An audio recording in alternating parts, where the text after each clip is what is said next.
Татар халкының улы язучысы минем әтием Аяз Мирсәет улы Гыйләҗев 1928 елның 17 гыйнварында Шаллы кантоны, хәзерге Сарман районы Чукмарлы авылында укытучы гаиләсендә дөньяга килә. Бала чагы һәм мәктәп еллары Зәй районының Югары Баграш авылында уза. Чыгарылыш сыйныфны 1945 елда Сарман урта мәктәбендә тәмамлый. 1946-47 елларда Зәй районындагы Комсомол райкомында инспекторлык хезмәтендә эшли. Менә шул еллардагы совет тормышының чын йөзе белән якыннан танышу аны социалистик системаның какшау нигездә корылганлыгын аңлауга китерә. 1948 елда Аяз Казан университетына укырга керә. Ул еллардагы сәяси репрессияләр талантлы, тирән фикерле егетне читләтеп узмый. 1950 елда советларга каршы пропаганда өчен дигән яла ягылып, Аяз Гыйләҗев ирегеннән мәхрүм ителә һәм ГУЛАГ системасындагы Караганда лагерына сөрелә. 1955 елда иреккә чыкканнан соң егет Казан университетында укуын дәвам итә. 1957-61 елларда Шаян, Азат хатын журналларында әдәби хезмәткәр, Совет әдәбияты журналының проза бүлегендә мөхәррир булып эшли. 1963 елда Мәскәүдәге Максим Горький исемендәге әдәбият институты каршындагы югары әдәби курсларны тәмамлый. Калган барча гомерен ул әдәби иҗатка багышлый.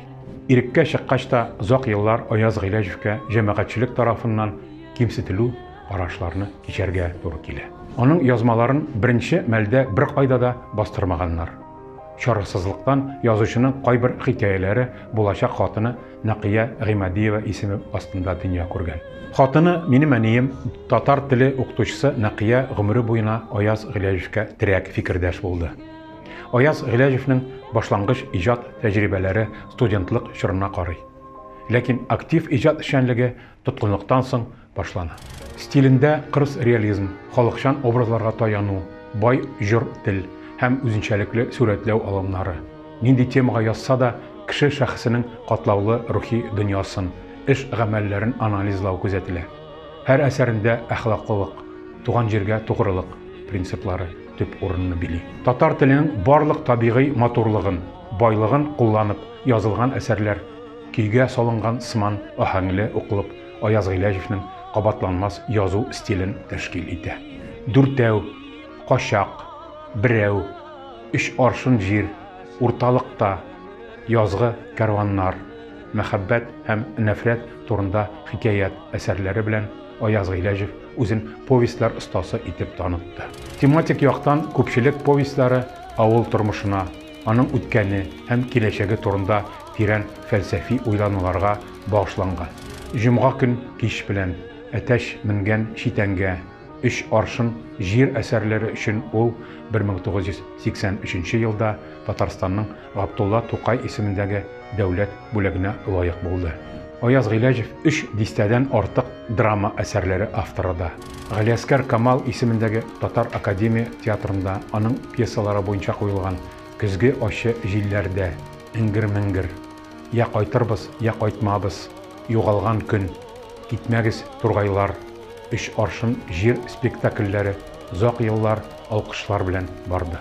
Кәрим Тинчурин исемендәге Республика Татар дәүләт драма һәм комедия театры Кара күзле кызлар, Шомырт чәчәк атканда, Сары чәчәк ата көнбагыш, Шикәрем син, балым син, Ифәк баулы былбыл кош, Әлмәт Татар дәүләт театры, Ялан аяклы кыз, Кар астында кайнар чишмә, Без 12 кыз идек, Әгәр бик сагынсаң, Әткәй җырлый да, җылый да кебек пьесаларын сәхнәләштерде. Язучының Балта кем кулында автобиографик Ягез бер дога романнары тормышчанлыгы белән тирән популярлык казанды. Әсәрләрендә күтәрелгән проблемалары һәм аһәңле стиле өчен Аяз Гыйләҗевне халкы татарның милли кыңгыравы дип атады. Аның әсәрләре рус, төрек, казак, венгр телләренә тәрҗемә ителде. Кызыклы факт: Аяз Гыйләҗев тоткынлыктан кутылганнан соң гомере буена җазадаш дусты, яшьтәше венгр Арпад Голгоцаны эзләп табарга тырышып яшәде. Ләкин кавышу насыйп булмады. 2017 елда «Ягез бер дуга» романы рус теленә тәрҗемә ителгәч, Галимә Миләүшә Хабетдинова венгр тәрҗемәчесе, рассамы булган Арпатны эзләп тапты. Ул берничә мәртәбә Казанга килде. «Ягез бер дуга» әсәрен ул венгр теленә тәрҗемә итүгә булышып, Мадьяр халкын ГУЛАГ тоткынлыгындагы фактор белән таныштыра алуыннан канәгать булуыннан сөенде. Язучыга 1978 елда ТССРның, 1985 елда РСФСРның атказанган сәнгать эшлеклесе, 1987 елда РСФСРның Максим Горький исемендәге дәүләт бүләге, 1993 елда Татарстанның халык язучысы исемнәре бирелде. 1995 елда Татарстан Язучылар берлегенең Гаяз Исхакый исемендәге әдәби бүләге тапшырылды. Аяз Гыйләҗев 2002 елның 13 мартында Казанда вафат булды.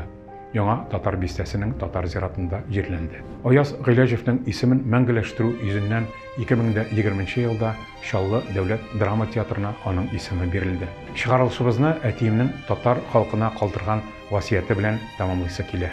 Милли хисең турында кычкырып йөрмә, ишеңдә тот.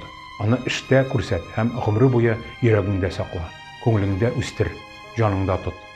Күп сөйләшми генә зур эшләр башкар. Үзеңне һәр чак татар морзасы яисә ханы итеп той. Онытма, һәр татар үз эшендә, гамәлләрендә хан булырга яратылган. Татар булуың белән мактанма, әмма горурлан.